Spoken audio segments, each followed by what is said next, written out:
Dr. Padmanabhan Seshaiyer. Sorry, I just received a message from my computer that I just want to let everyone know that we are recording this event. If you would prefer not to be on camera, you can turn your camera off, but we are preserving the event for those people who were not able to attend. Dr. Seshaiyer is joining us from George Mason University. He serves as an associate dean at the university and a tenured full professor of mathematical sciences. He also serves as the director of the STEM Accelerator program, as well as the director for outreach in mathematics, professional learning, and educational technology at George Mason. Today, he's going to be speaking to us about challenges and opportunities for sustainable development, including the UN Development Goals and how COVID-19 may be affecting those goals and how we can learn from the pandemic at this point. Thank you very much, Dr. Seshaiyer. Thank you. Thank you for this invitation. I just wanted to make sure that you're able to see my screen. Are we good? Okay, great. Thank you. And I did put my Twitter. I know most of the time people want to tweet some things that the speakers want to say. Feel free to. And once again, it's a great pleasure to be here, especially talking at an event that brought us together. Both for research, promoting research, as also an exciting first panel that I heard, which was focusing on policy, how all the actions that are taken to towards this crisis. And so what I want to actually speak to you today is how we can actually leverage education. And as an educator, this is the message I want to send you today. So let me start off with something that everybody is familiar with, and which is Google. And I'll tell you about the pictures that you see on the screen in just a second. But I just want you to take a wild guess and don't Google it. If you Google and say education makes me, what do you think will be the response from the mother of all search engines? Go ahead and type on the chat. Just take a guess. Do not Google. Take a guess what Google will say. Happy. Great. Okay. I see a happy. Okay. Try a lot of things. Resilient, smarter. This is wonderful. Now I ask you later on when you have time to actually type education makes me, and you will be pleasantly surprised that Google, as I said, the mother of all search engines, will end up actually saying this. Will actually say depressed, believe it or not. That's the first one. The second guess is sleepy. So I want you to understand here that this is the mother of all search engines, which is churning data from all over, and this is what it has to say, right? And you start to wonder why this response from the whole world, it's churned into depressed. Well, there's lots of reasons. One of the reasons is because most of the educational systems, they treat students as consumers of education. It's time to actually change that paradigm shift to thinking as students as producers of information. Even better, they are actually peer reviewers for us. And so why this is important is that is how you will help develop competencies. So I've been very fortunate to work with several groups of students, everything from the top left, which is from active engagement, to working with folks from the military to think about what happens in the field and turn that into educational challenges, to working with undergraduate research and graduate research, to on the right side is programs for teachers. And the program on the far left is the country of Suriname, which is right above Brazil, to the left, one side of French Guiana and the other side of Guyana. And if I ask you to guess what language it is, I know that many of you will probably, I guessed Spanish. I didn't know what their language was. It's one of those countries in South America that speak Dutch, with French on the right side, English on the left side, and Portuguese in the bottom. Now think about diversity. And there's not, these four countries in South America not speaking Spanish. So now you can see, what diversity these things can bring in terms of COVID. And then a program at the bottom, which I'll talk about later. So, of course, you all are familiar with the United Nations Sustainable Development Goals, which is basically, it's the 2030 agenda by the United Nations to provide like a blueprint for peace and prosperity for people and the planet, and now and into the future. But what I liked about this is the 17 goals that they prepared, and of course, these are all at a policy level. But my challenge as an educator is to bring it into education and see how I can actually combine STEM and these challenges. So I'm going to give you some examples of projects that my students have, I've been able to work with my students on, starting with, an elephant being killed every 15 minutes in Tanzania. Can you come up with a way to actually, solve the problem of finding the poachers? And this is not a textbook solution. So this gives me an opportunity to take the challenges or the goals like quality education and peace and justice, goal number 16, and combine it with frameworks like design thinking. Design thinking is a user-centered approach to problem solving, which starts off by empathy, needs assessment, finding what the users want, defining the problem statements, ideating solutions that are feasible, prototyping products that can be done, and then testing them. So it gives me an opportunity to combine educational frameworks with challenges such as those posed by the United Nations to solve a real world problem. Now, of course, the solution there was a drone that we built with machine learning algorithms. That's where the students get their research part into it, and then they really solve something that is impactful. Of course, right now I'm funded by an NSF project on COVID, but what happens when we all get back into the aircraft and the person sitting next to you is starting to cough and you don't know if they have COVID or not, and they're not wearing a face mask, and that droplets is slowly coming towards you, and there's the air AC from the vents, which is fluid dynamics, and the droplets that are moving, that's actually what we call a scalar transport. And then of course there's a disease model once it starts to propagate, and how do you actually combine all that with the neural network framework? So this is my computational mathematics research, but then gives an opportunity for students to contribute from all directions. And just to let you know, this is a paper that in the bottom of the first author is a high school student, the second author is an undergraduate student who worked with me as a high school student, but she's at Berkeley right now. But it's a fully published paper, just like faculty, they're all first authors, but they actually came up with the first model for COVID, which incorporates social behavior. Most models forget to build social behavior. What if you decide not to wear face masks? So I don't want to go over any of these equations, but I want to tell you that for students that are really excited about content, let's give them content. Of course, I asked the question about variants. I just had a student that finished their master's thesis on undergraduate research. The students are on the bottom who talked about variants. They actually compared the current variant to a variant. So this is mathematical modeling, one of the areas that I work on, and you can see the whole bunch of equations, which turns people off, which is okay. But students that want to go gravitate towards this, let's give them an opportunity to work on these things. But then I'm excited always when a student looks at a model and says, wait a minute, can I use the infectious diseases model to understand gang violence in Puerto Rico? That's when the students are teaching me something that I did not see. And this is exactly what happened from a student from Puerto Rico, and actually figured out that gang violence is like infection. And so he came up with this model, this idea, and all I had to do as an educator was just to guide them on how to write a paper, how to do the research and all that stuff. The idea comes from the students. They are the change makers, right? So, and here is a project with the Minister of Education from the country of Suriname. So we have STEM, we have STEAM, adding the arts to it. Now we also have STREAM, which is an area that I created. Art is for reading / writing with the W silent. So literacy is so important. So we stream movies, we stream audios, we stream videos. Why don't we stream education was a simple concept. We introduced this in the country of Suriname. What was even more powerful is that the minister and I collaborated and actually there is a whole curriculum for students that missed the entire unit because of COVID. We created a bridge program, and we wanted to help them understand mathematics, but also take care of safety. So we decided to incorporate face masks into the curriculum. Curriculum involves social distancing. We made math problems. The teachers went through professional development to understand how to create problems that are right now going into their assessments and textbooks. So combining safety and mathematics, one of the first countries to do this. So an example. Another example is, even if there was COVID, in terms of challenges, this is 4 countries coming together, actually working on a project, and the project is on access. How do we get access to for STEM, rural versus urban? That was what the US was looking at.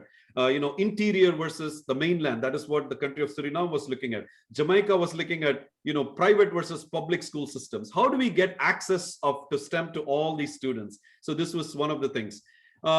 And so we introduced models like, how do you engage the students? How do you make them explore? How do you have them explain? How do you have them elaborate? How do you have them evaluate? This is called the 5E model. Now, I also was fortunate to be selected as one of the 7 members from I represent the United States. All the others are from outside. This is chosen by the International Science Council.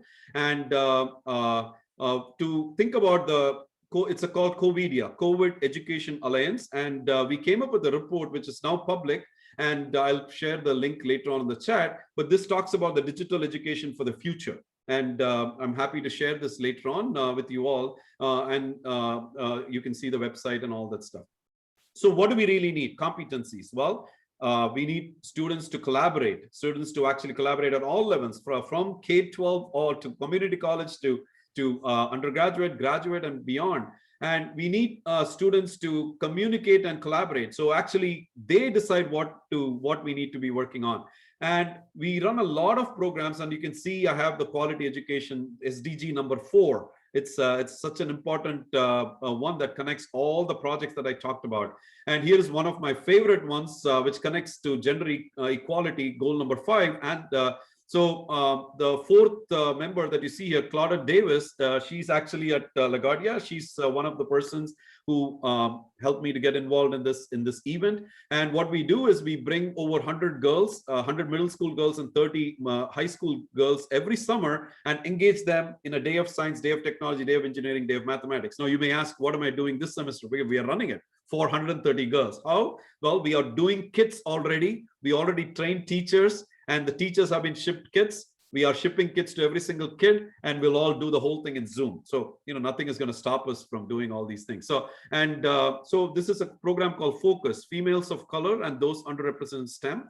Now, the other interesting thing is when we model, we are looking at all these things about how susceptible people become exposed people become infected people go to quarantine, then hospitalized, and either they die or they recover. That helps us to formulate models.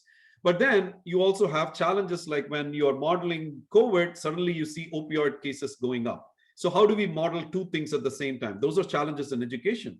Those are great projects. Of course, with mathematical models, it's easy to come up with the equations, and then we draw graphs, and then our graphs are like showing, we find out like what to do to level the curve and to get the curves down. That's great. But when you do that, what happens is the healthcare capacity increases. People don't realize that when you try to get that tip of the curve down, the healthcare capacity is going up. So the number of beds, the number of physicians, so we need to really understand how to optimize those models and things like that. So what do we really need? We need to prepare students for lifelong learning skills. What does that mean? That does not mean just prepare them on content-focused education. Go beyond that and prepare them on competency-based education, not just technical and vocational skills, but also skills that are going to be transferable. So what I mean by that is one could be, we tend to do so much in the discipline-specific, math, science, chemistry, and all that. It's time to move towards also transferable skills, problem solving,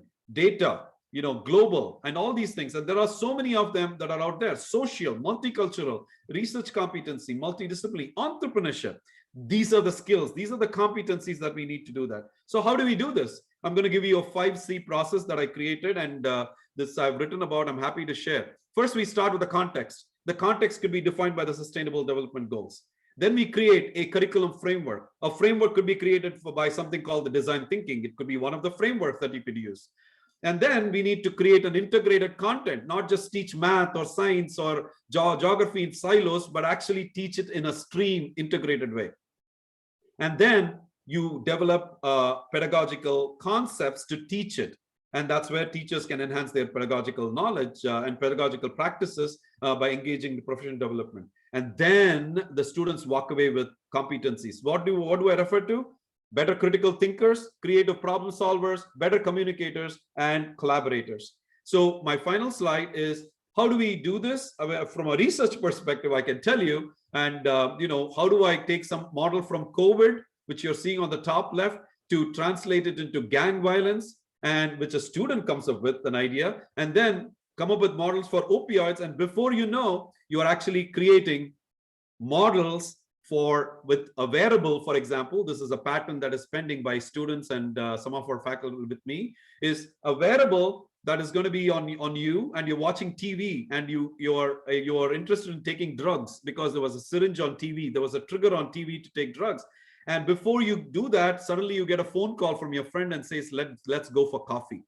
In the moment distraction. So it's that type of innovation that we can go after.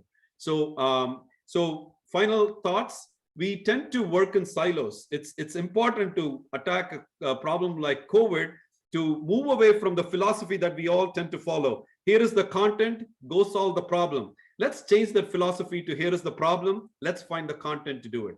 Thank you very much. And this is my final slide. Thank you. Thank you very much, Dr. Seshaiyer. Now I will introduce Dr. Salah Elhamamsy. Dr. Elhamamsy attended Cairo University and earned a degree in medicine and surgery.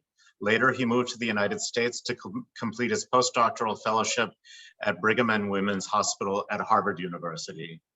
Today, he will be speaking about the experience of treating COVID-19 patients in Egypt. Hello, everyone. So I'm an assistant professor in Brown University, and when the COVID-19 pandemic started, I was working in hospital medicine in Milford, Massachusetts. So I started seeing these patients from the beginning of the pandemic here in the United States. So I was creating videos and sharing experience with my colleagues in Egypt. Egypt started getting these cases after we got them here in the United States. And there was very good response. My goal was education for residents and students. So I was using social media. As the pandemic started reaching Egypt, my colleagues were reaching out to me, especially like the residents, to help them with managing these cases. And the telemedicine was helping me a lot to get involved in such cases. What I noticed happening in Egypt is that a lot of the patients are getting treatment at home. Patients are getting oxygen delivery at home when they're hypoxemic. Physicians would do home visit or use telemedicine to treat patients at their home. Sometimes patients would use oxygen concentrators or industrial oxygen, however they can get it. There was high doses of steroids being given, and many people were trying to avoid the hospitals. So my colleagues were sharing some cases, like when cases are complicated and they didn't know why a patient passed away. Sometimes they would share the case, and I got involved in a case of mucormycosis, which is in the media right now, especially in India. But as far as I know, there are no reported cases of mucormycosis from Egypt. So just for discussion, I'm gonna share some pictures of the patients. So like if it might be disturbing for some viewers, if anybody doesn't want to see. So this patient was a 65-year-old man who is immunocompetent. He has a history of asthma, hypertension, chronic kidney disease, who presented to a private hospital in Cairo in December of 2020. He had low oxygen, had cough and fever, and the symptoms of COVID-19. He was put on oxygen by nasal cannula. They did a CT scan and a PCR, and the case was confirmed as COVID-19. The patient was admitted to the intensive care unit in the hospital. He received remdesivir, and he received steroids, dexamethasone, which we use in the treatment of COVID-19. But the patient received the dose that is 8 milligrams twice a day, and this dose is higher than the dose recommended by the World Health Organization, which is 6 milligrams once a day. And that's what we typically use here in the United States. The patient never required mechanical ventilation. He stayed in the intensive care unit for 10 days and was generally improving. On day 10, in his hospital course, the oxygen was being titrated down and the patient was improving. And they were thinking that the patient will soon be transitioned out of the intensive care unit to the regular floor. He developed sinusitis symptoms. He was having some sinus headache and facial pain. The team got a CT scan of the head and found evidence of maxillary sinusitis. They treated the patient with antibiotics. Next day, which is day 11 in the hospital course, the patient developed eyelid edema. And because there's a lot of blood clots with COVID-19, the team thought that this was cavernous sinus thrombosis and started the patient on a blood thinner, on heparin drip. Next day, the patient got worse. He had progressive eyelid edema, and he started developing visual impairment and getting more and more confused. They consulted ophthalmology and ENT, and the patient progressed. This is a picture from hospital day 13. His pupils became non-reactive to light. He developed ophthalmoplegia. He couldn't move his eyes. He developed ptosis and was getting worse. They got a swab from the patient's nose, and they looked at it under the microscope, and it looked like mycosis, which in the media it's called black fungus. They started the patient on intravenous amphotericin B, which is the antifungal agent used to treat mucormycosis, but the patient progressed.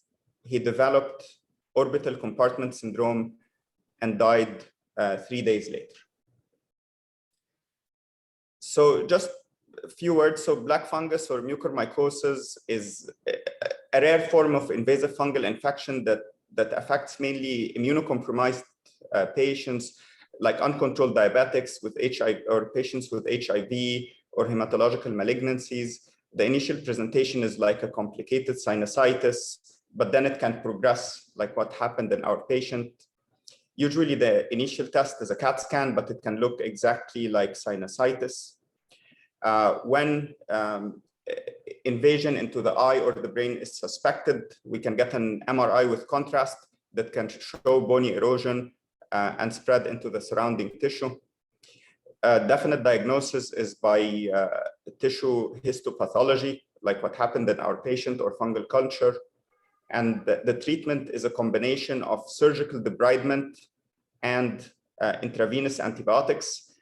In our particular patient, the patient did not get surgical debridement. Surgical debridement is not curative, but definitely improves outcomes. And the antifungal of choice is amphotericin B. And then patients can be transitioned to posaconazole, which is an oral agent, and it's available in Egypt and not very expensive. The prognosis is poor with mucormycosis, so 33 to 80% of patients die. When the team saw the culture initially, they didn't believe it's mucormycosis. This was in December and January. It wasn't widely reported in the media, so they thought it might just be a coincidence. But then this was confirmed later on when we started seeing the cases in India. So the important thing, after seeing this case, what can we learn from it? The things that might be contributing to the development of on the sidewalk outside of my house. Oops. I did not step in the sidewalk outside my house. So since those 3 months, we've had rotating lockdowns and curfews. Sundays, people are not allowed in cars. It's been rotating over time. But the first 3 or 4 months of the pandemic, it was a strict lockdown in the entire country. And this is what you would see on the streets if you try to drive. You had to walk to get your groceries. So it was a very strong, aggressive measures. What happened? You would think we're hopeful and we would think we had a positive response to these strict measures. Instead, we see many grim statistics. Unfortunately, Peru is one of the top 3 countries in deaths per 100,000. We are only surpassed by Brazil, our neighbor. We've had 210 per 100,000 deaths, maybe partially due to the type of marketing that people do, where there's aggregate lots of people in in condensed locations. We were top 3 countries in observed case mortality. Mexico is higher on this list, but Peru is among the top. So at this point in the last 3 months, I know at least 20, 25 people who have lost at least one family member. And it's interesting because here in Peru, it's a measure of how bad things are when you start seeing amongst your close friends, relatives, friends and in exterior circle, how many people are being affected. Another grim statistic, in the rainforest city of Iquitos, which is where I do most of my research on dengue and on dengue, here, let me just close this, on dengue, there's just been a publication in the Lancet Global Health by some of my friends and colleagues showing that a seroprevalence of about 70% in July of 2020. This would represent one of the highest recorded rate of seroprevalence of anti-SARS-CoV antibodies worldwide. So unfortunately, the result is that what we can say is, despite these extremely aggressive measures, Peru has been very hard hit. There's been an excess of 195,000 deaths from nonviolent causes. We are it looks like we're leaving our second curve as a country, where we had a little break between September and December. But the other thing that's interesting to note is that, and there's been peaks associated with different elements. So the strict lockdown that began in March, we saw no effect. It just burned through our country, burned through different cities. National measures were eased, and then really we started seeing a decrease around August. They started opening up slowly, like some international flights. When I talk about the strict lockdown, I also talk about closed borders. I also talk about the fact that no travel within the country, no airplanes were flying unless they were for humanitarian purposes. Buses, everything was shut down. And so if you were stuck in the wrong place, you were in bad luck, and people actually finished up walking. We also see that in different parts of the country, the excess deaths came at different points. In the rainforest city, where I would just mention the statistic of 70% prevalence, we saw a very early and severe peak, and then it went down, and then we were second peak, and now they're beginning to see a third one. Whereas in the mountains of Cusco, we saw a more delayed peak. Their peak came more in July, and in Lima, we saw a different pattern. And yet the country took one approach for all. Vaccinations have begun. As of February, we've started vaccinating people. We started with health workers, with Sinopharm, and now the population is increasingly getting vaccinated with Pfizer. They are still on the 65-year-olds and above, because despite the fact that 60 million vaccines have been purchased, we've only had the arrival of 4.9 million vaccines, and this is a distribution of vaccines we've gotten. You see these little spikes because as the vaccines arrive, they vaccinate as many people as they can, and then we run out and we need more. They're just arriving on planes slowly and gradually. Only 2.3 million, which represents 10% of our eligible population, has been vaccinated. So my mom, who's 78, is getting her second vaccine just today. At this rate, it's expected that we'll vaccinate our entire country in about 13 or 14 months. What has happened on other areas of the COVID response? Education, underfunded for so many years. All countries shut down, all schools shut down within 5 days. They've been doing school and educational services via TV and radio. So you see here kids in the rainforest who are learning outside of class. There's a loudspeaker on a tree in this rainforest. These are children up in the Andes trying to find a radio signal at the top of the mountains. And you see kids taking their classes on TV from home. This is something that happened in the 90s as well, when we had a long strike. No discussion yet about when schools were open. The economy, there was an initial great, prospect, global admiration for our economic response, because there were bonus funds given out to older people. The problem is that 60 or 70% of our economy is informal. So it's very hard to know who is on a payroll or who is not.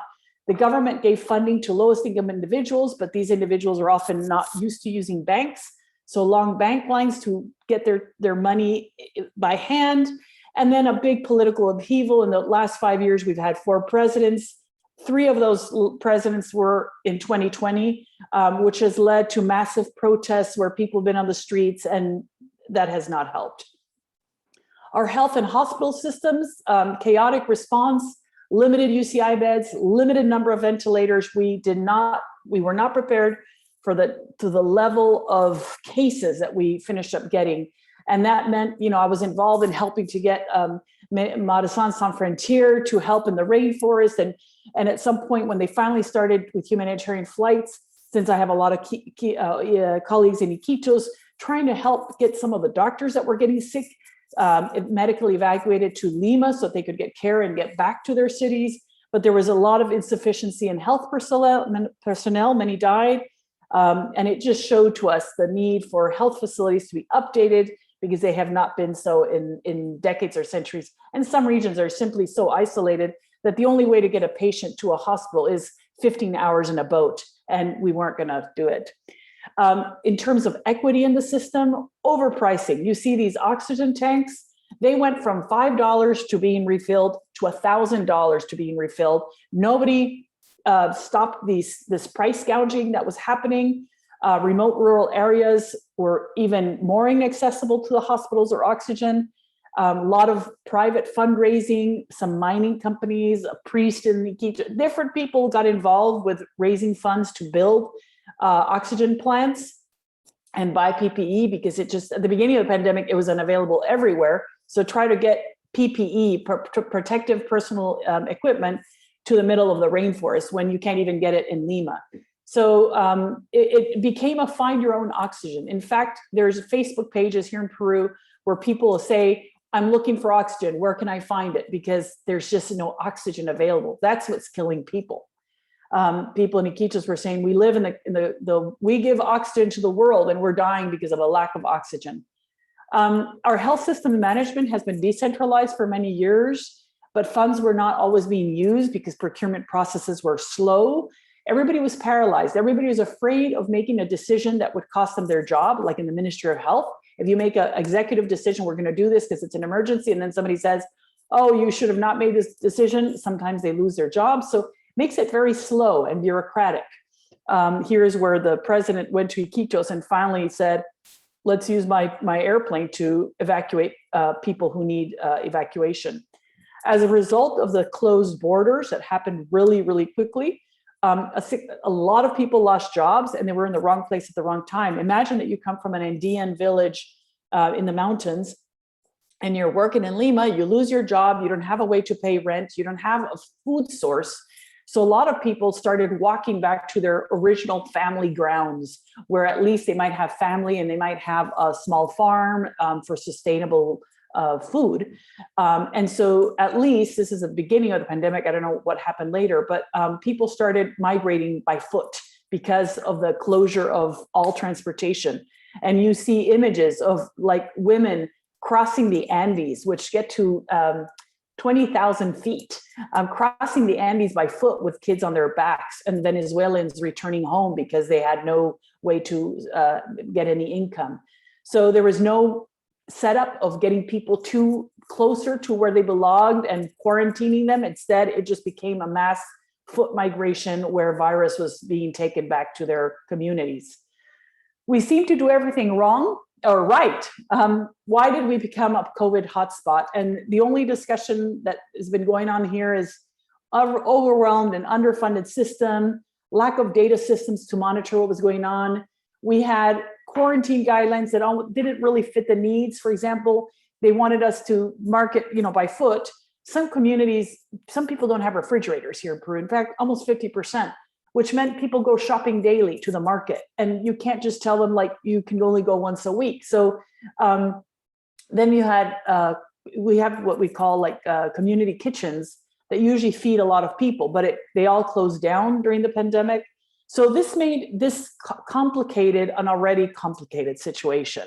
And it got to a point where hospitals were just not allowing people over 60, 65 because there were 30 people waiting for one ventilator. And if the patient died or got out of the ventilator, they had to choose who would get that ventilator. And people that were older were just not getting any priority. So to finish my presentation, there was also this misleading and misuse of ivermectin and all kinds of ideas about what would work. Right now, our Congress is exploring chlorine dioxide.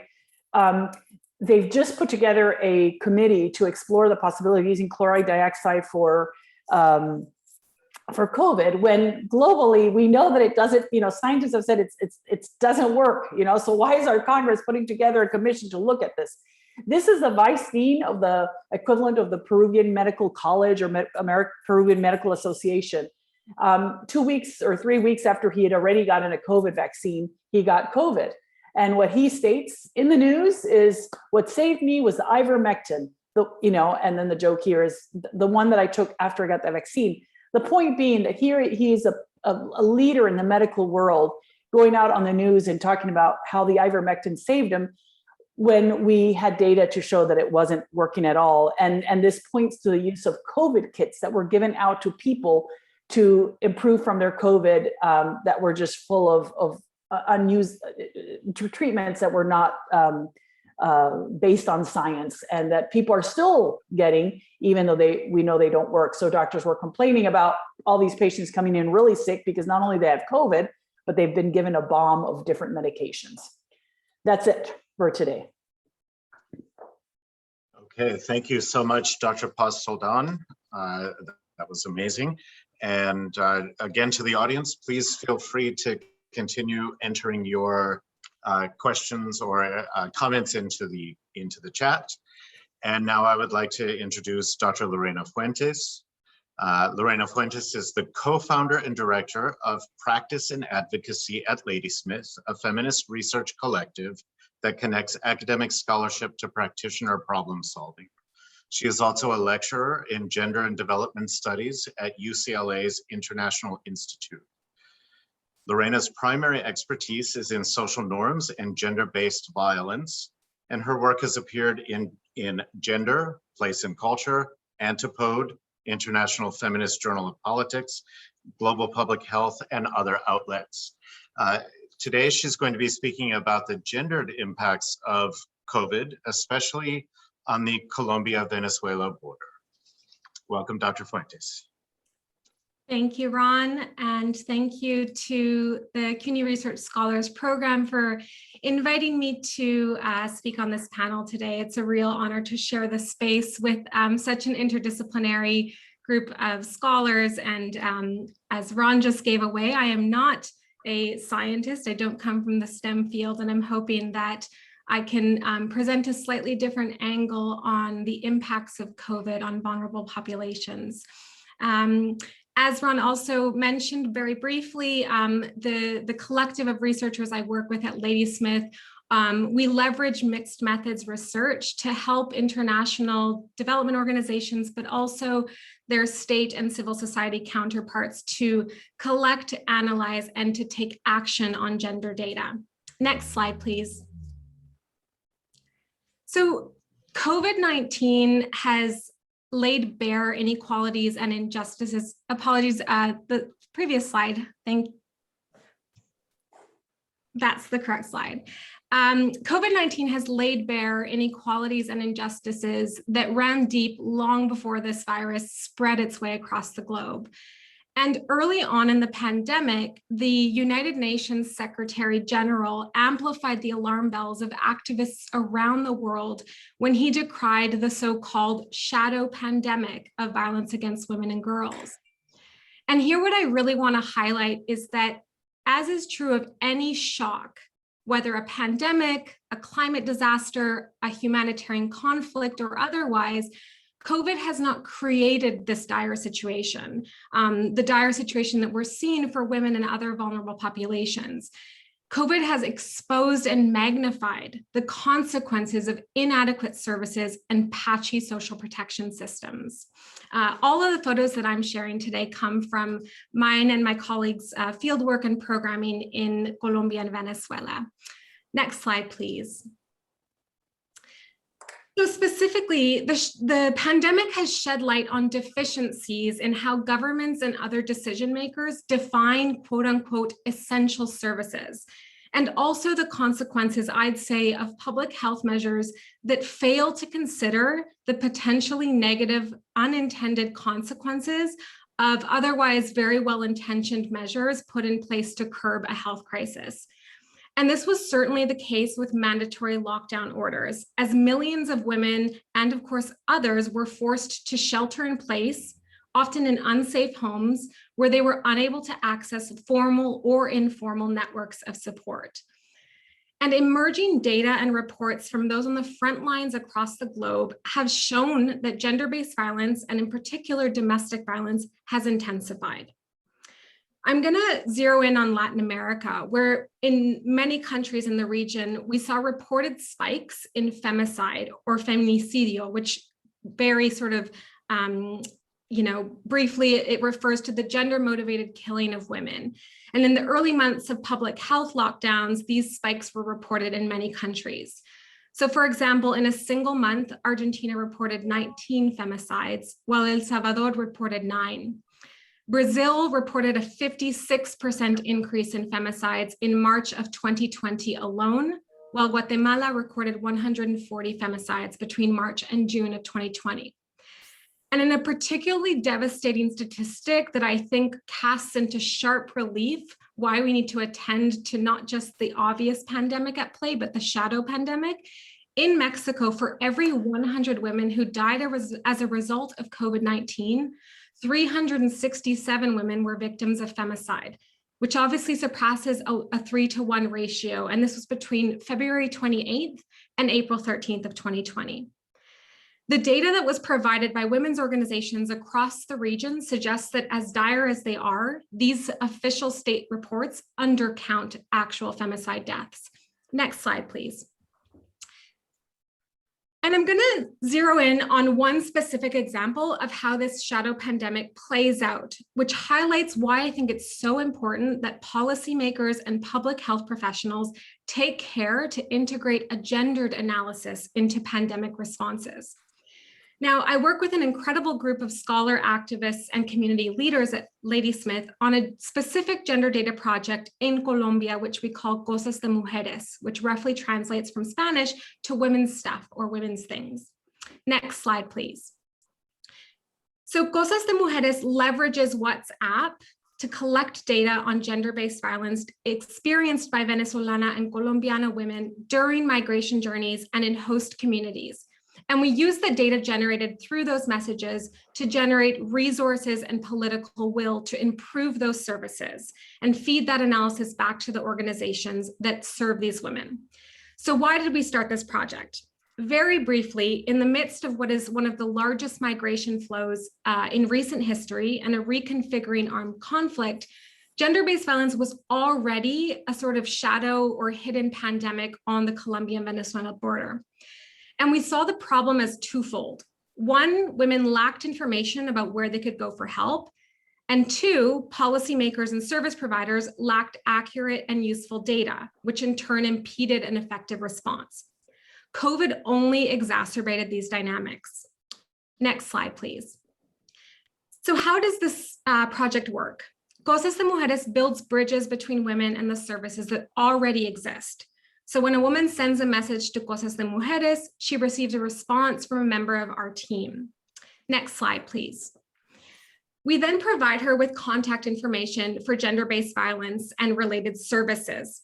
And through this interaction, as I said, Cosas de Mujeres generates useful data about gender-based violence and feeds this back to service providers, as well as grassroots feminist organizations and our development partners.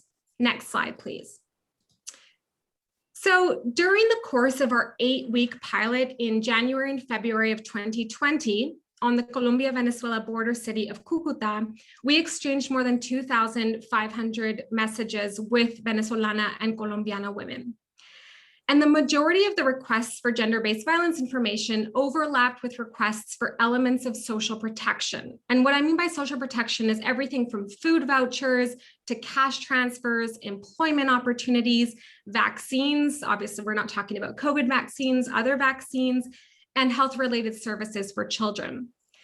And again, here it's really important to underscore that the before COVID picture of social protection and gender-based violence services for the women we engage with through Cosas de Mujeres wasn't great. To put it simply, the needs of women in Cucuta far outweighed availability and accessibility, and frankly, quality. Next slide, please. Then COVID hit. And within days of the World Health Organization declaring a global pandemic on March 11th, 3 policy decisions were made in quick succession in Colombia. First, on March 14th, the Colombian government shut down the border with Venezuela. Secondly, it requested that international organizations in Cucuta have their service offering. And it was not only services related directly to gender-based violence, such as domestic violence shelters, that were deemed quote unquote non-essential. Other critical services such as soup kitchens, centers for medical attention, and migration support were also completely closed. And in the midst of these changes, the majority of the existing gender-based violence services shifted to online or telephone models of service delivery. And this is a dynamic that we saw across the globe. And finally, shortly thereafter, the country entered into a lockdown, which stipulated that people stay inside their homes, except to buy groceries or medicines, amongst a few other exceptions. Next slide, please. Starting the same week that the country entered into a lockdown, our team bore witness to a real shift in the nature of messages sent to Cosas de Mujeres. So at the extreme end, we received messages from women who were now quarantined with abusive partners or in overcrowded housing.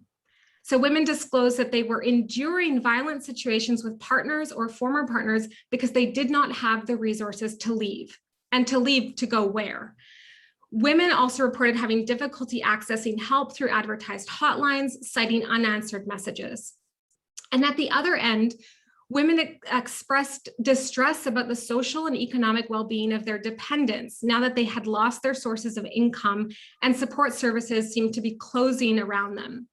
Because of the quarantine, some women who had been earning a daily wage selling coffee, and many of whom were involved in survival sex, lost these income sources, leaving them in even more precarious situations without the ability to pay rent or buy food or medicine. And the messages from women evidence that all of these dynamics that I'm speaking about, including loss of income and socioeconomic support, threats of eviction, and subsequent rough sleeping on the streets, were all being experienced in quick succession and were compounding pre-existing risks to gender-based violence. Next slide, please. So a few key takeaways, and I'll be happy to elaborate on these during the Q&A. If we look at the data and research from past pandemics, including relatively recent ones like Ebola, it's really clear that increases in gender-based violence during COVID-19 were entirely predictable, and therefore could have been better planned for. And what this will require moving forward is bringing on experts who understand that there are many factors that put people's health and lives at risk, and that pandemics of this nature cannot be approached in isolation from other social dynamics. So when we hear people talk about, having a more holistic response to pandemics, I think this is what we're saying. We want more interdisciplinary teams and groups working on crafting policy responses that are fit for purpose, right? So again, referencing back to some of the data I talked about on the shadow pandemic, there are other things that put people's lives at risk, and we can't sort of treat things in these silos.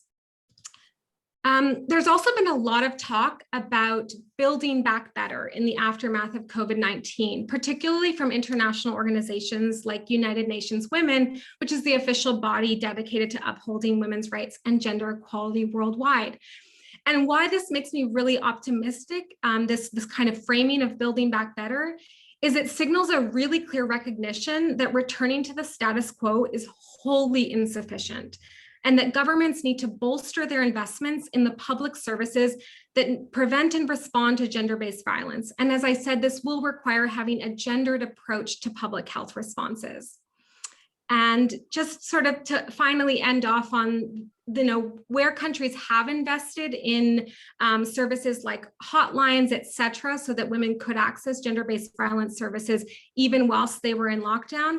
I think it's really important that we not allow those investments to taper off after COVID. Just because we return to normal, quote unquote, doesn't mean this shadow pandemic goes away. So more needs to be done to prioritizing addressing gender-based violence. And as many people and public officials often say, a budget is a reflection of our values. And moving forward, I would like to see this higher up on the priority list in our global public health responses. Thank you so much. And thank you, Dr. Fuentes. And thank you to all of the speakers. We'll go into the Q&A session now. And as we continue, we encourage any audience members to continue entering questions. Dr. Allison Sheffield and I will alternate in asking these questions. So the first one I have in here, it's from Dr. Paz Soldan. I believe it's for Dr. Elhamamsy. And has there been an increase in other diseases in Egypt, I'm assuming, that could emerge with immune-compromised individuals like tuberculosis, histoplasmosis, etc.? Mucormycosis may be very visible, but sorry, I can say myself. It's very visible, Go ahead. but you know, the other ones that are harder to diagnose, for example, histoplasmosis, I'm just wondering, since these are all affected by immune compromised and high levels of dexamethasone, for example. Yes. So there has been an increase in the cases of invasive fungal infections and secondary bacterial infections. There are multiple case reports and some case series on like different invasive fungal infections in association with SARS-CoV-2. And we are actually working on a case series with Sawai Man Singh Medical Center from India on mucormycosis happening in immunocompetent patients, because you see it in immunocompromised patients, but I found multiple case reports on different invasive fungal infections. I admitted myself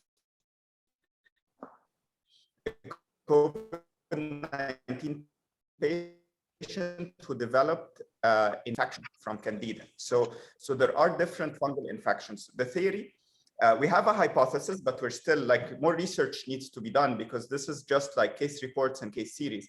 The overuse of steroids, which is happening more, I would say, in Egypt, but talking to my colleagues in India, it's definitely happening in India.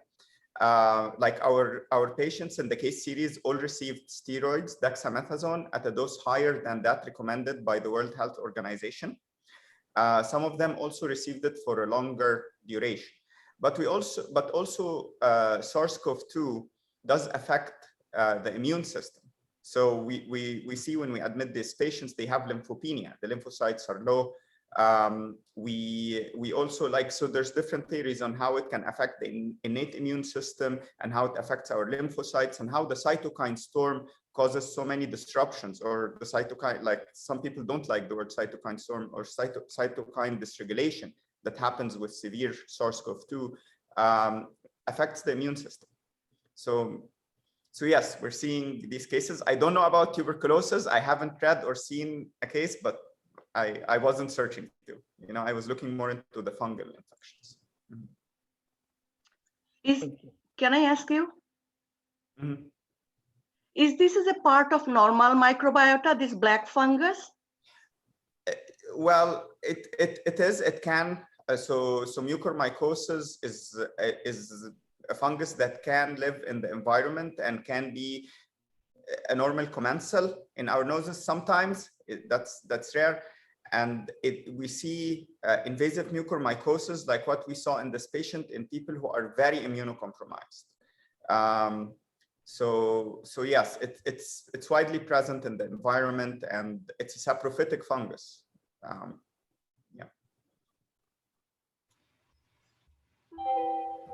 Dr. Sheffield?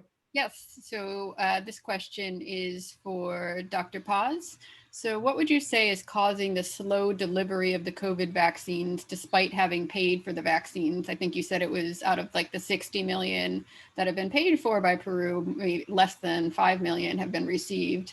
And the question, asks, is it policy issues between the US and Peru? Is it more of a manufacturing issue?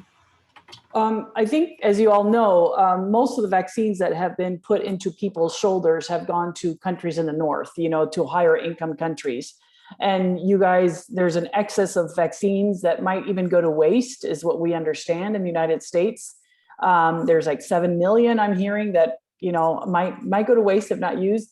In the meantime, those of us in lower middle income countries, we got into a line very quickly when we knew that we were going to be left out of the vaccination process. There has not been an equitable distribution. So we got in line, we paid for our shots, sometimes without knowing the results of the trials yet. We paid for shots, and yet these are coming as they become available. Like as countries in the north that may pay more or who knows what, don't need them, then they get shipped in 250,000, 500,000 doses here. And so they get used up as they come.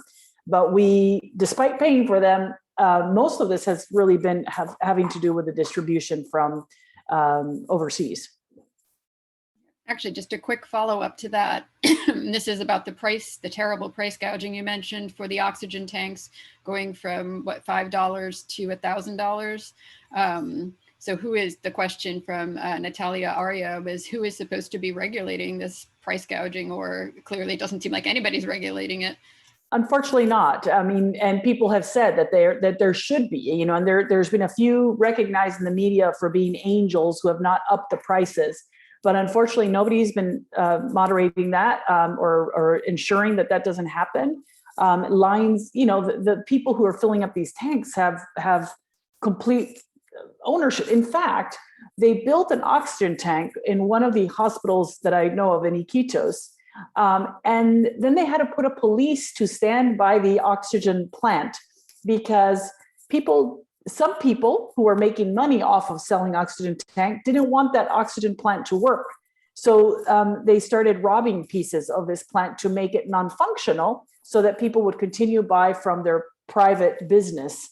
So as I say, they not only built the oxygen plant, but then they had to put a guard to make sure that nobody destroyed it to kill somebody else's business. It's unfortunate, but. So I just wanted to add a little data point. When you were mentioning that the US and some of the rich countries have excess doses, we were just reading a couple of pieces yesterday and today that the US will soon have in excess of 300 million doses. And there just simply are not sufficient plans to distribute those doses, and it is, in a lot of ways, looking a bit like a scandal that the U.S. will have such a stockpile that it is not sharing with the rest of the world. So this question, I think, is also for Dr. Elhamamsy. Why are we not seeing black fungus infections in COVID patients in the U.S.? Yeah, so I asked here in Brown University, I asked the infectious disease department, and they didn't see any cases. I didn't see any case reports from the US. I think there's a couple of reasons. So when we were talking about the oxygen tanks, so this is happening also in Egypt. And I asked my friends in India, and it might be happening too. So some people, because of the price gouging, are buying industrial oxygen instead of medical oxygen, especially when the patients are using it at home. So there might be questions on sterilization and how the oxygen is being manufactured. The other thing, because these patients stay on oxygen for a long time, it needs humidification. So in the hospitals, we use sterile water to humidify the oxygen. But people at home have been using tap water to humidify the oxygen. They simply do not know. The other thing is under resource constraints, it might be happening in hospitals. So there's some report, like no formal reports, but healthcare providers and nurses saying that they run out of sterile water, and people are improvising, so they use tap water. So this seems to be contributing. The other thing, here in the US, we commit to the guidelines much more. So we looked in our nursing homes here, like affiliated with our department in Brown University. We found that sometimes we do exceed like the dose for duration, but it's very rare. And usually there's a reason. It's widespread in Egypt, definitely, and also I would say in India, based on talking to my friends. Like in Egypt, the typical dexamethasone vial comes as 8 milligram, and most of the protocols are 8 milligrams twice a day, while the World Health Organization recommended dose is 6 milligrams once a day, based on the Oxford recovery trial. So it's all of these factors. So yes, we are not seeing invasive mucormycosis in the US as much, but it's widespread in Egypt and India. I would say widespread in India and some case report, like some cases in Egypt. There's no formal case reports, but hopefully we'll get one out. Yeah. Thank you, Dr. Elhamamsy. Dr. Sheffield? Yeah, actually, I have a question for Dr. Seshaiyer. So you mentioned with these mathematical models, so incorporating social behavior. Can you comment on how do you possibly start to quantify something that's, some people would say is a little bit subjective. So I'm just curious on some thoughts about that. Yeah, absolutely. So, this in silico modeling, there is in vivo microscopy type modeling, but the type of modeling that I do is not like these experts that are, but I do get excited when when I just heard Dr. Elhamamsy talk about, because I did read about these zebrafish larval models, which they actually tested this mucor. I mean, that's when I remember reading about it, and I didn't connect it to oxygen at that time, but they were talking about all these different models and like using these, I think they were called phagocytes. And again, I'm not a biology expert. When I hear about that something was used as an intervention to reduce something else, and that's the information that I need from experts, because that I can turn it into, why are we learning calculus anyway? So that type of thing is saying, like, if something goes up, that there's a rate of change that actually decides the dynamics of something. These are all, sounds like glorified mathematical lingo, but when biologists and health experts are telling us, like, if you increase this, this should decrease, and intuitively this is what I'm thinking. But the beauty is, sometimes you can't test everything with in silico or under microscopy. This is exactly where computer models will have. So, so we get an opportunity to test, what if, 40% of the people decide not to, wear face mask? What if, the transmission rates are guided in this particular area differently because it's too dense and things like that. So there's what if kind of scenarios that you cannot experimentally easily do that in a lab can be tested with mathematical models and computer models. So, and then of course we have to, and I'm glad to hear, Lorena, I work with UNAL in Colombia very closely. We are writing a paper right now where the social behavior model that the US produced with this this high school student, we didn't have, actually, we had this idea, theory, and then we tried it. We didn't have data to back it up. And guess what? We are going to be publishing on Colombia data. We took Colombia data, actually, and it fits perfectly the model. And it seems like people are deciding, not deciding. And we were able to actually find out what parameters, what transmission rates happened in a certain area. So, and it's more about, more people just, fit a model, but this is fitting a model with a purpose. Like, what if I change this? What happens is one way to study modeling, but then sometimes the model is given to you, the data is given to you, and you have to figure out what happened during that time. And then we can extract and say, this is exactly what happened. People did not behave. People behaved. People did not wear this thing. And so, and that's how we started seeing patterns. And then we came up with this theory where people, when they talk about transmission rates, like there's two things, like how often do two people come together, and how many times, if I come together 10 times, we meet 10 times, and 2 of those times are more contagious. That means 20% chance that I'm going to give the disease to this next person. That translates to mathematically probability. Now, what we did was we made it a function. Like we said, let's let it vary. And that's how we incorporated social behavior. So, I tried not to be technical, but I think this is how we got it in. So, and this was totally based on what the student wanted to do. So, Yeah, no, that's fantastic. And you mentioned how the students were applying the mathematical models to like diverse situations, like, you know, gangs in Puerto Rico. You know, fantastic to get that information out, you know, especially to high school students and maybe even younger. Yeah, I think that I just did not say this, but, you know, as educators, we often tend to give the students what we know. But if we turn that philosophy to, you know, working with them on what they want to know, it becomes more powerful. So, thank you. Dr. Fuentes, could you speak more about the impact of Colombia closing the border with Brazil? What happened to Venezuelan women who were then stuck on the Venezuelan side of the border? So we don't work on the Brazilian, on that border, but I think that there is a lot of really rigorous research from advocates and scholars in that region that points to very similar dynamics. I mean, I think one of the things that we have to bear in mind with migration flows is that they're not unidirectional, or, you know, they're very complex, and Valerie spoke to this as well. And the ways in which migration is triggered or catalyzed come from a lot of different things. And so certainly what we saw on the Colombia-Venezuela border is, you know, that a lot of the women we work with would go back and forth, like within the course of a day or two. And part of it is, you know, because they have family members on either side of the border.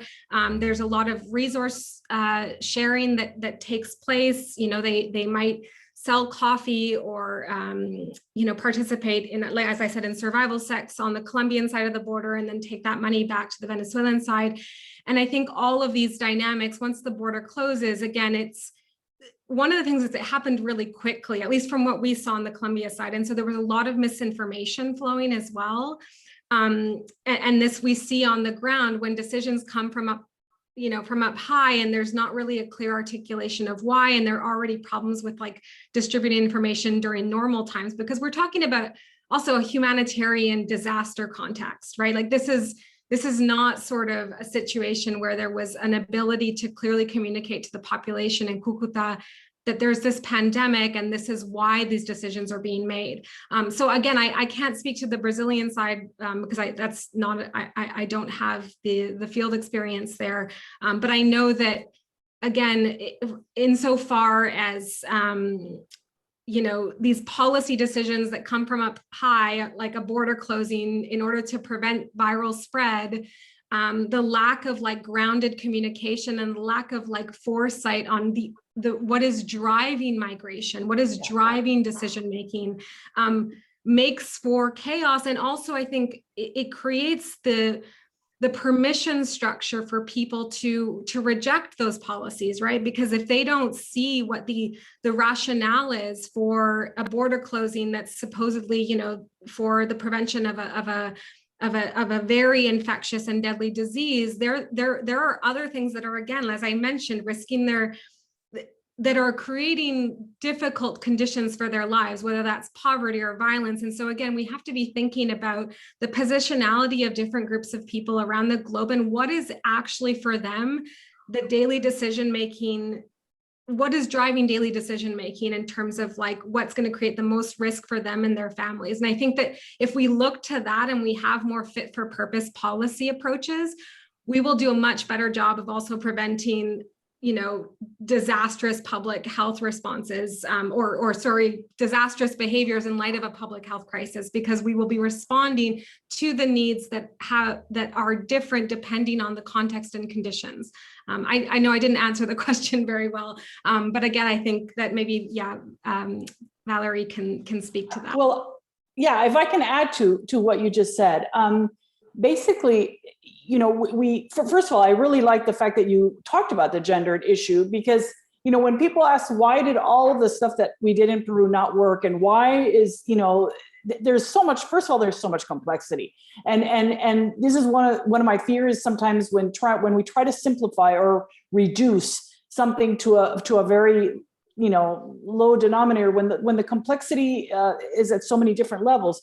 You know, you think in Peru, and I'm sure it's the same thing, Colombia, Venezuela, and all the different, you know, countries in Latin America, we have a lot of multi-generational homes. We have homes where one room is the grandma, one room is the uncle, one room and his family, the other room is the aunt, and so these shared spaces where maybe an entire family shares one room for the entire family. So you see the women violence, you see child abuse going up. And what you've talked to about is the idea of what the quarantine guidelines were versus what the needs were, right? So you're saying don't go out every day. Well, we don't have a refrigerator, don't go to crowded spaces. Well, in one of the districts in Lima, there's only one huge market for 300,000 people. So that's where I go to shop because it's the closest place to me. Now, what did the government do? They didn't set up like trucks or a bus, a fruit bus, or they could have made mobile vegetables and mobile distribution of food, or set up or ask in the market to set up other places in parking lots of these schools that are now closed down. They didn't do that. So they just said, don't do this, but they didn't help to adapt to the situation. During the summer, we just had summer, January, December through March, April is our summer in Lima. All the beaches were closed. They said, because of COVID transmission, et cetera, all the beaches are closed. So you have these markets full of people. You have mental health issues. You have people who there's no green space, very few, one of the fewest, smallest green spaces per urban sites in all of Latin America, and in fact, in all of the world here in Lima. So you don't have green spaces for people to escape from their houses and escape from these crowded conditions.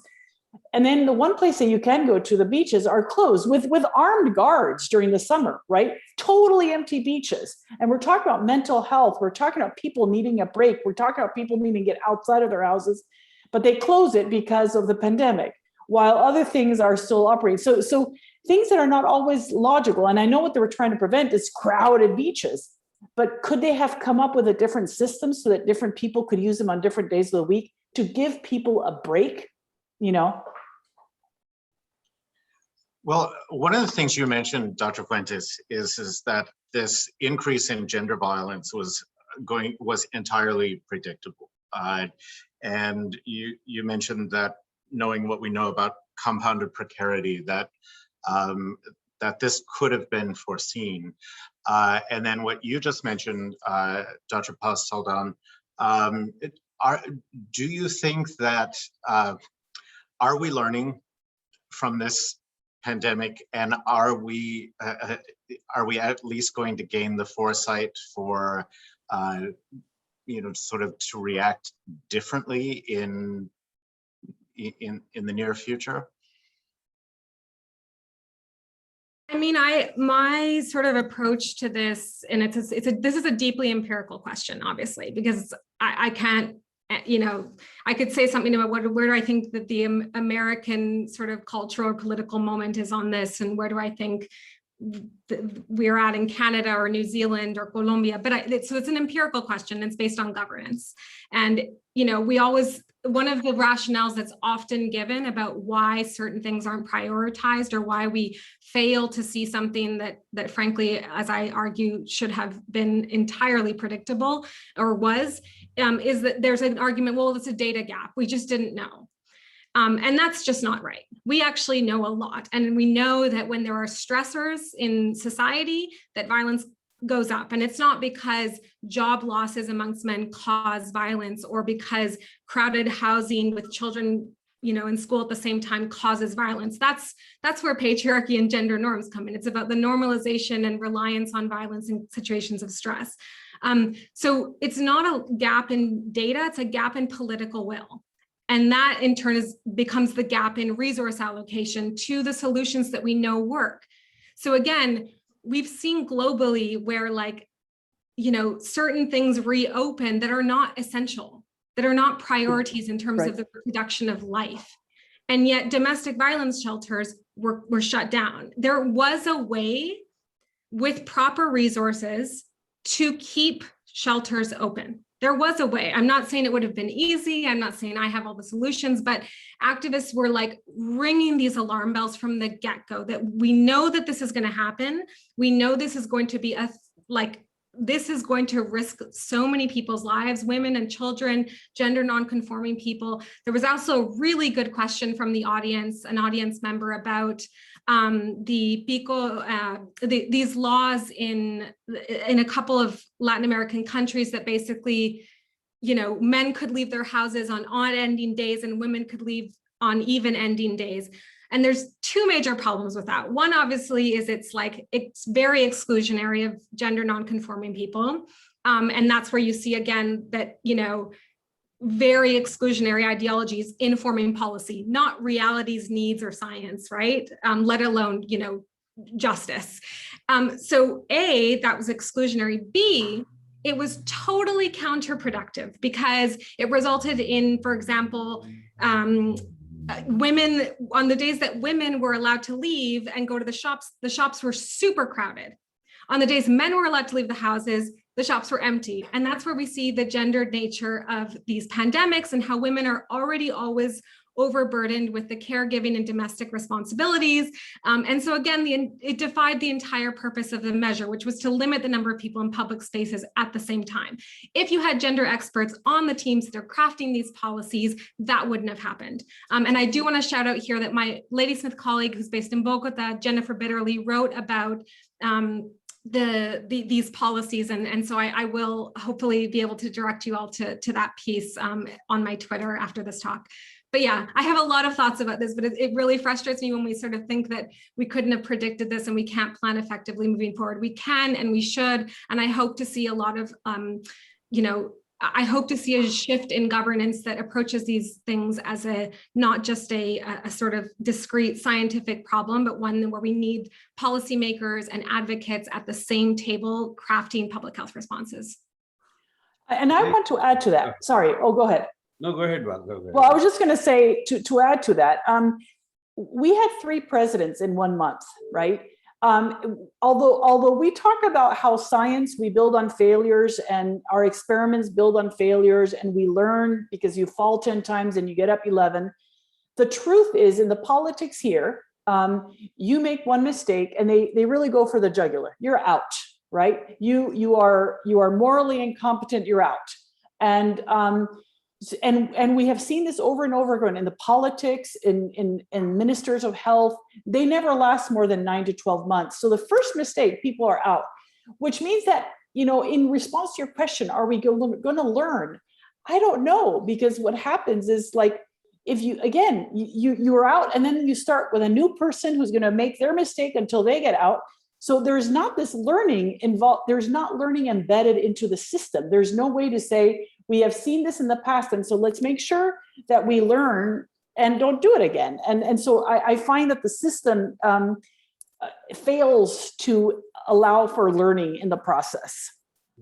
I just wanted to add to that, and also Lorena's comment and the chat, the question in the chat about, you know, language and how the right messaging. So when any national government is responding to a pandemic like this, you know, the right message at the right time is important. But also, you know, the what, like many of you are talking about, the content behind it, the how, which is the mode of communication, and the source and the audience, right? From who to whom. I think that part is very important. And I think the what, of course, could be faced based on when things are happening. Variants come, then a new message comes, but, you know, it should all be clear and consistent. So I think people have figured out, but there is still miscommunication, you know, what comes on Twitter versus WhatsApp. But the how, when something is in a certain language, for example, Suriname, when the whole educational system was, you know, kids were sitting at home, they also used radio and TV, but then they wanted curriculum from other countries that can be adapted and all that stuff. So clearly digital storytelling turned out to be a great thing.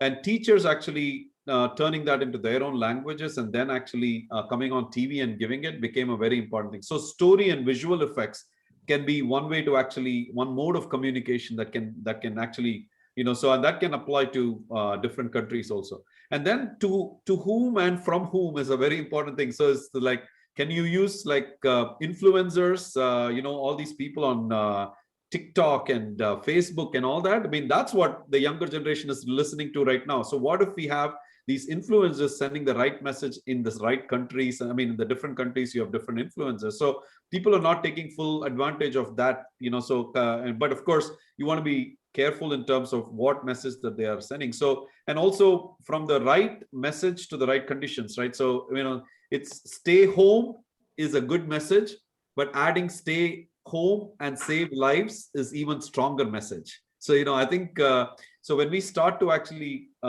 think about how the messaging is, the public health information can become much more stronger. So.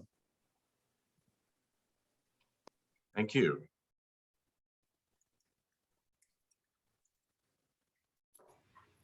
Right. So I actually had a specific question for Dr. Elhamamsy. So you mentioned the home care. Is that the prevalent mode of getting treatment in Egypt? And you mentioned that there could possibly be some links between that type of healthcare and you mentioned very specifically the water, untreated water. Is that kind of a prevalent way of getting treatment in Egypt? So it's going to affect, a larger part of the population? So I want to say yes. Of course, I don't have access to data, or there's no data on this. So the Department of Health in Egypt has its own government isolation hospitals. And these hospitals in several occasions reached full capacity. The reason I know that is that I get contacted by patients who get COVID and cannot enter these hospitals because there is no capacity in the hospitals. And this has been like, it keeps on happening again and again.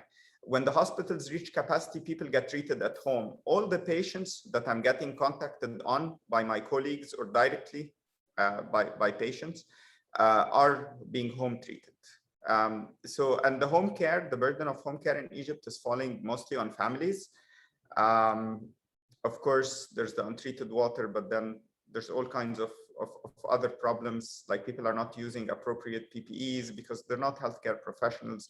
There's no real infrastructure for home care. Like it's not like the US where you have the home healthcare agencies. This is just families improvising, and just treating their loved ones at home and paying privately for nurses. Some physicians set up private practice, and some people are doing private business to cover this need. So I've seen that, but yeah. So I want to say yes. I want to say that probably that's the predominant way people are getting care. There's something else. Private hospitals that did set up COVID units on their own. So that's another thing that's happening, but it's expensive.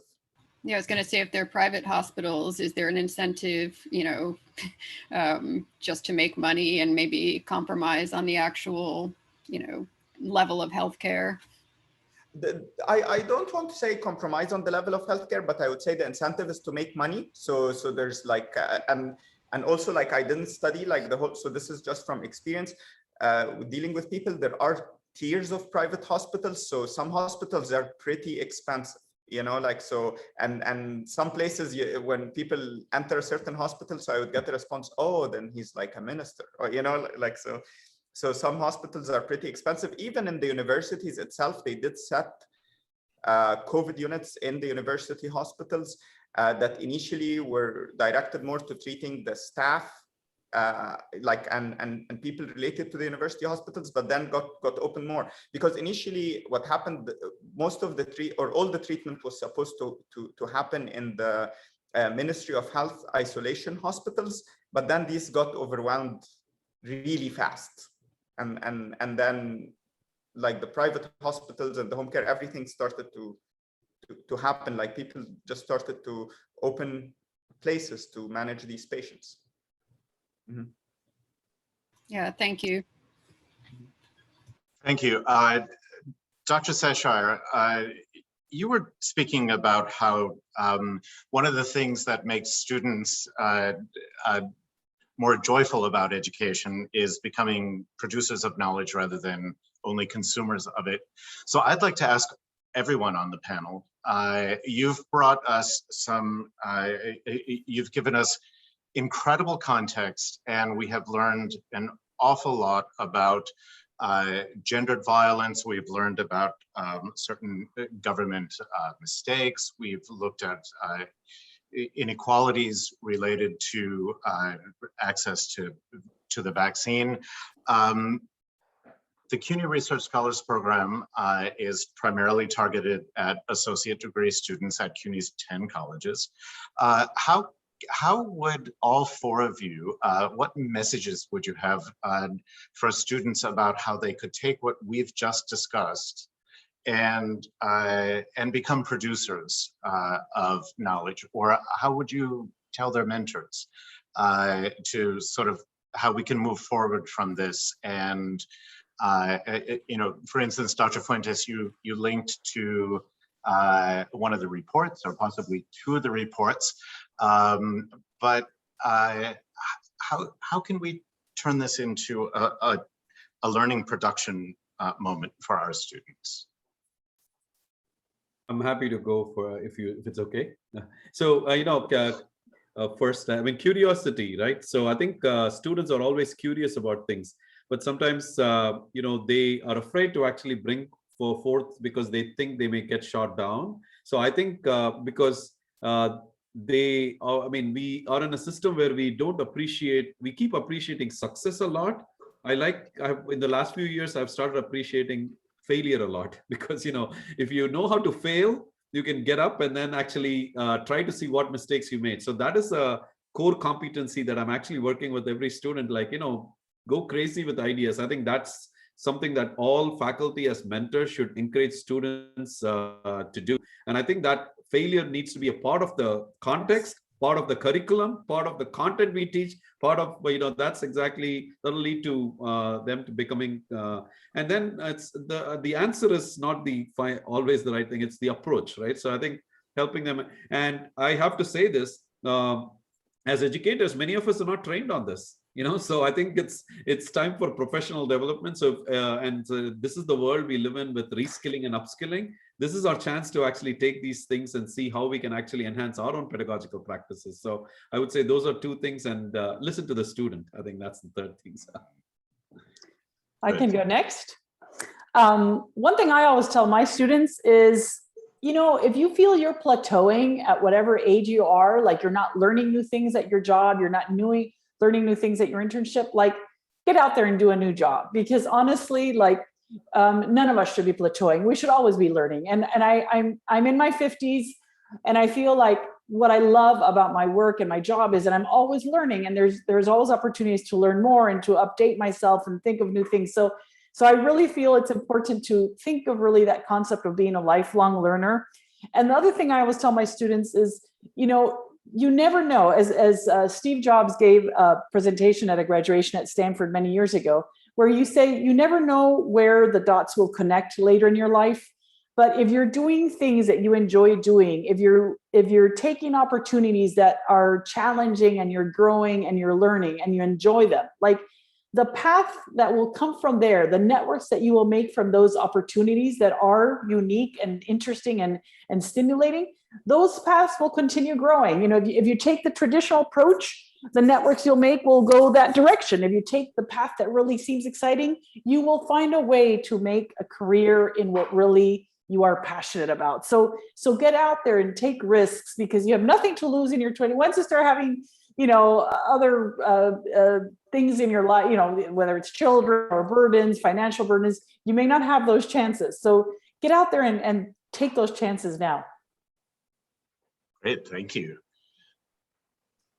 Yeah, so I can tell the students about an idea about parallel education. So the formal education system, there's a lot of good in it, but it's rigid and it takes time to adapt to the rapid changes that are happening in our time. Some students get frustrated. I was personally a student who was frustrated with the formal education system all my life. I was always, why are they not doing that? Why are they not advancing? With time, I learned that it's best not to be frustrated with the formal education system, actually to love it and get the best out of it, but then to move to parallel education systems, like what I'm doing with the residents and students in Egypt, for example. regardless of what the formal system is doing to teach house staff, to teach students about managing these COVID patients, we can go and create videos on YouTube. We can have Facebook groups. We can have like meetings like this meeting, and then share information. Like even if there's no reported cases of this disease, like we can report the cases, we can talk about it. So I think that my advice would be take the best out of the formal education system and do a lot of parallel education, educate people this way and learn this way, because the world is advancing so fast. No university is going to catch up. Yeah, I mean, those are all really just really compelling, I think, provocations for the participants and students. I wanted to make 2 points on this. The first is that I think you should always start from your lived experience. I think what you care about in terms of your own positionality, your own situated knowledge, your family, your social circle, start from there, and that will be an incredible driving force for you. Because the thing is, education is hard. I've had an incredibly privileged lived experience in my 37 years on this planet where education was prioritized and valued.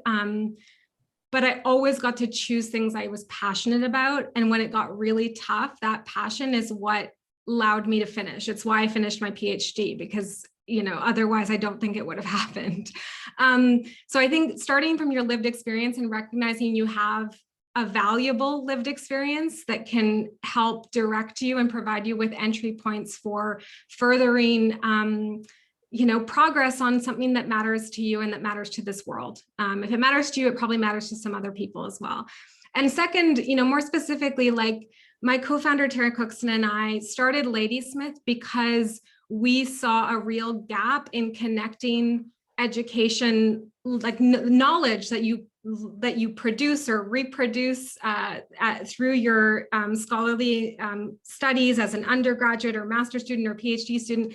We saw a lack of connection between the knowledge that came out of the academy in advocacy and policy spaces.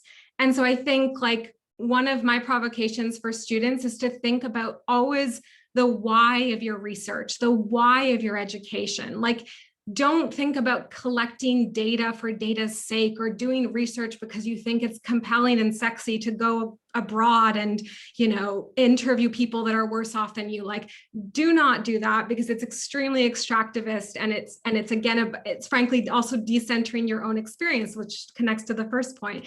But always think about, collecting data and connecting it then to rigorous research, going into conversation with the people in your field, and then thinking about where can this knowledge have impact? Like, how can this knowledge of data or research be leveraged to make progress on, like, this, whether it's the 17 sustainable development goals or it's the goals within your own research institution, to forward knowledge for the purposes of improving people's lives. So again, I think for me, it's like education is such a privilege. It's so wonderful to just immerse yourself in learning, but also it's also really important to recognize the privilege that comes with that knowledge production and to connect it to real policy action and advocacy. Well, I think those were very powerful responses. Certainly the audience seems to agree with that. And this may be a very good place to leave our discussion, unless we've got any last questions coming in from the audience.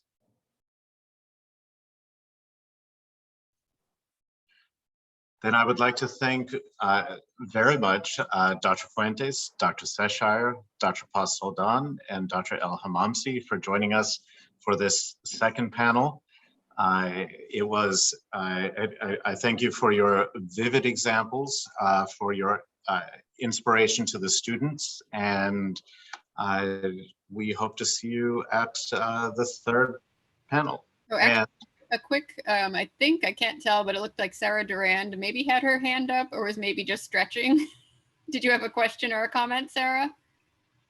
No, I hadn't even realized you were just stretching. I'm so sorry. Never mind. Okay, I will let Ron tell us about, when to join the third session. So Thanks everyone again. So we're going to log off for a little while for a short break. The next session begins at 2.